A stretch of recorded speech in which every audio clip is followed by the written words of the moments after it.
Tragédie, c'est quand même une institution entre guillemets, hein. C'est-à-dire que partout, hein, que ce soit en campagne ou dans les grandes villes, Tragédie, c'est connu.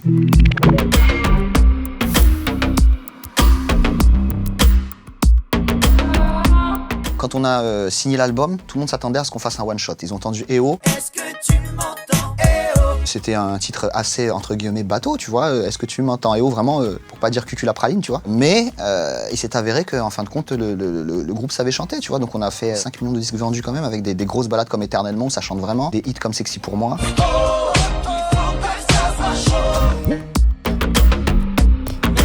On s'est rencontrés il y a bien longtemps de ça sur un télécrochet. Ouais, à Lyon, à la recherche de la nouvelle star. Ouais, c'est ça. À l'époque. On s'est liés d'amitié comme ça, et de fil en aiguille, on a continué la musique ensemble. Je pense que tout le monde est au courant qu'on a monté le groupe Tragie 3.0.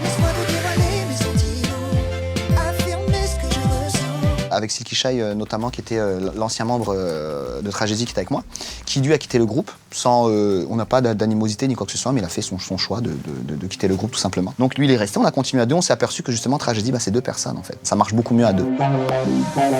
On recevait pas mal de strings et de soutien-gorge, mais j'ai décidé de ne jamais ouvrir les boîtes. À Marseille récemment aussi, en festival à Marseille, on avait reçu ouais, sur scène, ils nous lançaient des culottes et tout. Enfin, ça c'est marrant. J'ai fait ce que tout le monde ferait, je pense, s'il avait cette opportunité. J'ai acheté une maison, j'ai vécu tout à fait normalement. Maintenant, ce qui est difficile, c'est surtout psychologique. C'est parce qu'on te demande beaucoup. Et il faut avoir des résultats rapides. Et être toujours opérationnel avec la banane tous les jours. Et on est des êtres humains, on n'est pas des robots, c'est compliqué. Alors des rivaux forcément, je pense que tout le monde en a, mais c'est ce qui fait avancer les choses. Et après on s'entendait très bien avec les Tribal Kings, avec Willy Denze.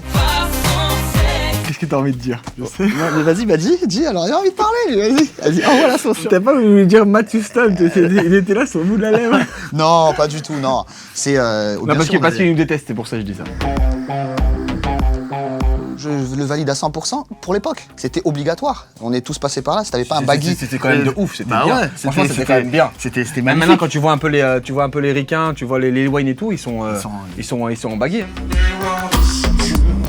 On est en train de travailler sur l'album qui s'appelle Monsieur Love. C'est un album totalement différent de ce qu'on a fait à l'époque, mais la touche tragédie est quand même présente. C'est-à-dire avec des gros gimmicks. On a décidé de parler essentiellement d'amour, parce qu'on pense qu'il en manque vraiment beaucoup. Je crois qu'on va nous vanner éternellement sur ça. Hein. Mais c'est bien. Tu sais, on n'a pas honte de ce titre. Hein.